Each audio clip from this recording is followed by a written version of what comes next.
ఐబొమ్మ నిర్వాహకుడు ఇమంది రవి డే 2 విచారణ ముగిసింది. దానికి సంబంధించిన బ్రేకింగ్ చూస్తున్నాం.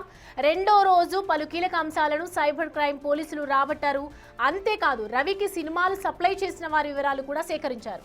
ప్రధానంగా క్రిప్టో కరెన్సీ ద్వారా మూవీ రూల్స్ వారికి రవి డబ్బులు పంపినట్లు పోలీసులు తెలిపారు. బెట్టింగ్ యాప్స్ ద్వారా వచ్చిన డబ్బులతో సినిమాలు కొనుగోలు చేశాడని చెప్తున్నారు. ఒకవైపు కరేబియన్ దీవుల్లో ప్రత్యేకంగా ఆఫీసు ఏర్పాటు చేసుకున్న రవి 20 మంది యువకులను సినిమాలు అప్లోడ్ చేసేందుకు నియమించుకున్నట్లు విచారణలో తేలిందన్నారు. ఇక ప్రేక్షకుల సంఖ్య పెంచుకోవడానికే Immadi Ravi quality content upload చేశారని పోలీసులు చెబుతున్నారు.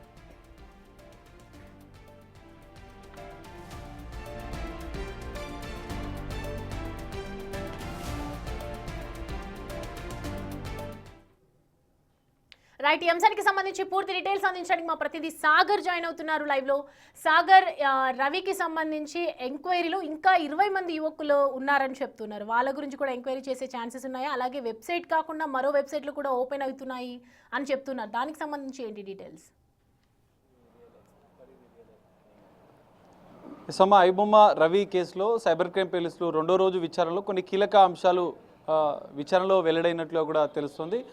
ప్రధానంగా ఐబొమ్మ రవి హైదరాబాద్తో పాటుగా ఇటు తమిళ హిందీ సినిమాలకు సంబంధించినటువంటి కొంతమంది వ్యక్తుల నుంచి సినిమాలను కొనుగోలు చేశారు. అదేవిధంగా మూవీ రూల్స్ నుంచి, ఎందుకంటే ఐబొమ్మ మూవీ పైరసీ మూవీలు ఆ వెబ్సైట్లో రన్ చేస్తుంది, మూవీ రూల్స్ కూడా పైరసీ మూవీలను రన్ చేస్తుంది. మనం చూసాం ఇప్పటికీ కూడా మూవీ రూల్స్ అనేది కొనసాగుతుంది, పైరసీ మూవీలు కూడా అందులో రన్ అవుతున్న పరిస్థితి. వాటి నుంచి పెద్ద ఎత్తున సినిమాలను కొనుగోలు చేసినట్లుగా కూడా ఇటు ఈరోజు రెండో రోజు విచారణలో వెల్లడించినట్లుగా కూడా తెలుస్తుంది. సైబర్ క్రైమ్ పోలీసులు ఈ అంశాలను విచారణలో బయటికి తీశారు. క్రిప్టో కరెన్సీ ద్వారా వారికి పేమెంట్ చేసి ఈ సినిమాలను కొనుగోలు చేసినట్లుగా కూడా పోలీసులు గుర్తించిన పరిస్థితి. ఐబొమ్మ బెట్టింగ్ వెబ్సైట్ నుంచి పెద్ద ఎత్తున, ఎందుకంటే బెట్టింగ్ వెబ్సైట్లను ఆయన ఐబొమ్మలో ప్రమోట్ చేసిన విషయాలు కూడా మనం చూసాం. సినిమా రన్ అవుతున్న సందర్భంలో కూడా 1x బెట్ అనేది 4 బెట్ అనే మరికొన్ని బెట్టింగ్ యాప్స్ ప్రమోషన్ కూడా అందులో జరిగిన పరిస్థితి.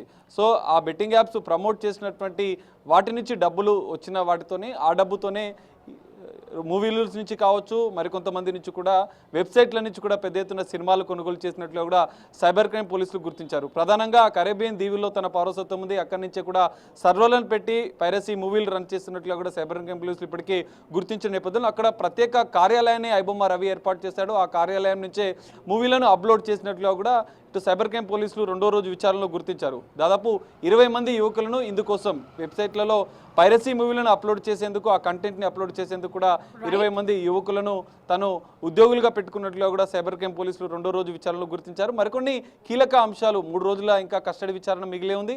3 రోజుల్లో కూడా మరికొన్ని కీలక అంశాలు సైబర్ క్రైమ్ పోలీసుల దర్యాప్తులో విచారణలో బయటపడే అవకాశం ఉంది. అంతర్జాతీయ స్థాయిలో పైరసీ ముఠాతో ఉన్న సంబంధాలు, బెట్టింగ్ యాప్స్ నిర్వాహకులతో ఉన్నటువంటి సంబంధాలు కూడా 3 రోజుల విచారణలో కూడా బయటపడే అవకాశం ఉంది. సౌమ్య.